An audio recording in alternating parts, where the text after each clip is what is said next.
Shaitan sets his throne on water. You know that hadith, right?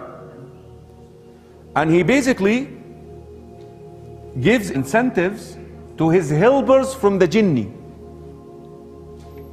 Whoever does the best job today in misguiding Muslims, I will place the crown with my own hands on your head. Disperse. Then the jinn would disperse to do their mischief. The shaitan, he sits with his shayateen, they're giving him reports. So one shaitan says, I made this man commit zina. And shaitan, he just hears him. This is in Bukhari and Muslim, so it's a sound hadith. And another shaitan comes and says, I made this man steal. I made this guy do this. I made this guy do that. I made this woman do this. I made this woman make, remove her hijab. So they keep on, submitting their reports to him. And then one shaitan, one guy comes and say, I made one man separate from his wife. And he says, you're the man. Anta, come, anta. And then he will bring him and says, sit next to me. You're my beloved one. This jinni will stand up and say, today I was able to separate a husband and a wife. You know what shaitan will say? Ni'ma ant. You are my man. Come out. And crowns him. Hadith Sahih Muslim, Hadith Jabir. Reflect upon this. Smoking weed is haram. Killing is haram. Adultery is haram. Name any sin you want. Divorce is not haram. Divorce is not haram. Why is he so excited? He's so happy about divorce. Why? Your enemy always likes to do what? Divide and conquer. Now he is able to divide the first unit in the community. Because look at your community. The community is made of what? Units. Imagine a wall, bricks. The family is the first brick in the community. The first unit.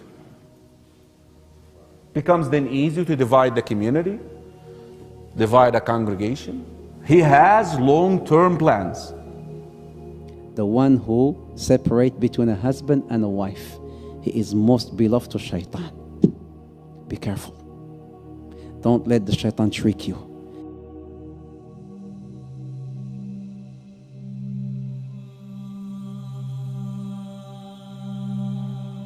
Iblis' throne. So people have been talking about Iblis. Where is he? His throne.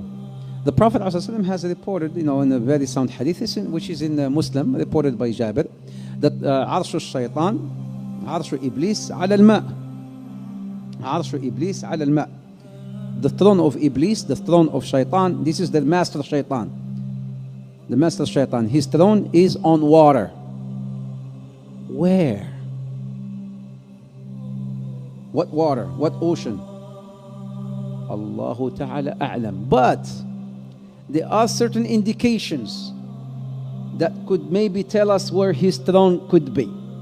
There's another hadith where it says, Innahu, this is also in Muslim, Innahu inda barzakh al-ma'. Inda barzakh al-ma'. What's a barzakh? A barzakh, it's like a partition, when you have the sweet water and the salty water, بينهما برزخ لا يبغيان, whereby the sweet water does not merge with the salty water. That's a barzakh. That's a partition. In this hadith, he says he is on this barzakh.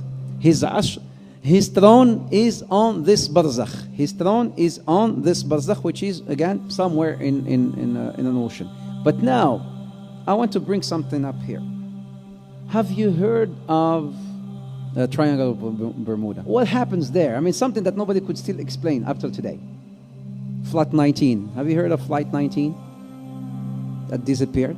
All these flights and ships that disappeared. The Tiger 1948. They got the black box. They hear the guy saying, I see something, I don't know what it is. And nobody could explain. I see something, I don't know what it is. And then they said, okay, we're sending help. It's been recorded. You can play it. You can find it on the internet. We're sending help. He said, okay. And then the guy comes back and he says, no, I cannot control the plane. I cannot control the plane. I don't know what's this. I don't know what it is. And then he goes back again and he says, don't send nobody. Don't send no one. Nobody can help. Don't send no one. And then he just, after some time, disappeared. It's not only one flight, but there's so many flights that disappeared and ships that disappeared off of this Bermuda. So some said, does that mean that maybe the throne of shaitan is there? Allahu Ta'ala A'lam, but it could be.